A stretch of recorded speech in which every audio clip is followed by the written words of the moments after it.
ایک دن ریحان نے فریحہ کو اپنی ایک تصویر بھیجی، سیاہ سوٹ میں ملبوس ایک لگژری کار کے ساتھ کھڑا۔ یہ میری نئی گاڑی ہے، آج ایک میٹنگ تھی، سوچا تمہیں دکھاؤں، اس نے لکھا۔ فریحہ نے وہ تصویر بار بار دیکھی، اسے لگا کہ ریحان واقعی ایک کامیاب انسان ہے۔ اس نے سوچا شاید وہ اس کے ساتھ ایک نئی زندگی شروع کر سکتی ہے۔ ریحان نے بتایا وہ جلد لاہور آ رہا ہے۔ فریحہ کا دل زور سے دھڑکا، وہ خوشی سے پاگل ہو رہی تھی مگر ساتھ ہی ایک عجیب سا خوف بھی تھا۔ کیا واقعی سب کچھ اتنا خوبصورت ہے جتنا لگ رہا ہے؟ ایک رات ریحان نے فریحہ سے کہا، فریحہ ایک بات بتاؤں، میں نے تم سے پہلے کبھی کسی سے اتنی محبت نہیں کی، تم میری زندگی کا رنگ بن گئی ہو۔ فریحہ کی آنکھوں میں آنسو آ گئے، اس نے لکھا، ریحان تم بھی تو میری دنیا ہو۔ اس رات دونوں نے گھنٹوں اپنی محبت کا اقرار کیا۔ ریحان نے کہا کہ وہ جلد ایک سرپرائز دینے والا ہے، بس تم تیار رہنا، ہماری زندگی بدلنے والی ہے، اس نے کہا۔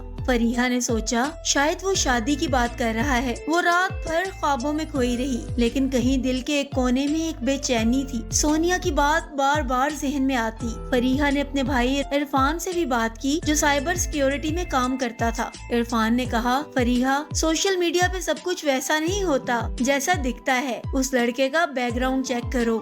فریحہ نے کہا، بھائی وہ سچا ہے، تم سب کیوں اسے غلط سمجھ رہے ہو؟ عرفان نے ہنستے ہوئے کہا، ٹھیک ہے، بس خیال رکھنا۔ فریحہ نے اس بات کو نظر انداز کر دیا، وہ ریحان پر بھروسہ کرنا چاہتی تھی